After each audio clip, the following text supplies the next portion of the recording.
नमस्कार, enlighten tab में आपका फिर से स्वागत है। आज हम बिहार के चुनाव में अपराध और व्यवस्था में आए बड़े बदलाव जो कि 1990 से लेकर अब तक है उसको जानने का प्रयास करेंगे। पहला, बूथ कैप्चरिंग से लेकर सीसीटीवी मॉनिटरिंग तक।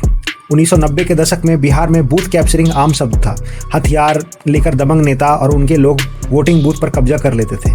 अब हर मतदान केंद्र पर सीसीटीवी कैमरे, वेबकास्टिंग और केंद्रीय अर्धसैनिक बलों की तैनाती होती है। हर बूथ की लाइव मॉनिटरिंग राज्य चुनाव आयोग द्वारा की जाती है। दूसरा, डर से निकलकर लोकतंत्र की तरफ मतदाता।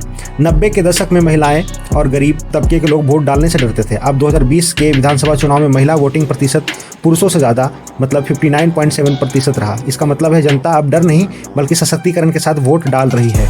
तीसरा, पुलिस और प्रशासन की सशक्त भूमिका। पहले स्थानीय पुलिस पर राजनीतिक दबाव होता था और अपराधी खुलकर घूमते थे। अब हर चुनाव के सेंट्रल फोर्स जैसे सीआरपीएफ, बीएसएफ, आईटीबीपी की तैनाती की जाती है। सेंसिटिव और हाइपर सेंसिटिव बूथों की पहचान कर विशेष सुरक्षा दी जाती है।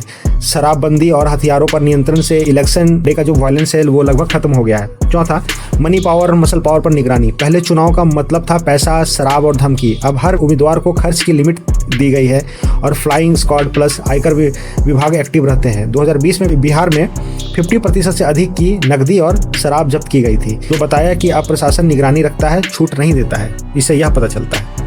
पांचवा, सोशल मीडिया और जागरूकता का असर। अब हर पार्टी हथियार नहीं, हैशटैग से लड़ाई लड़ती है। व्हाट्सएप, फेसबुक और ट्विटर पर प्रचार बढ़ा है, जिससे हिंसा कम और बहस ज़्यादा हुई है।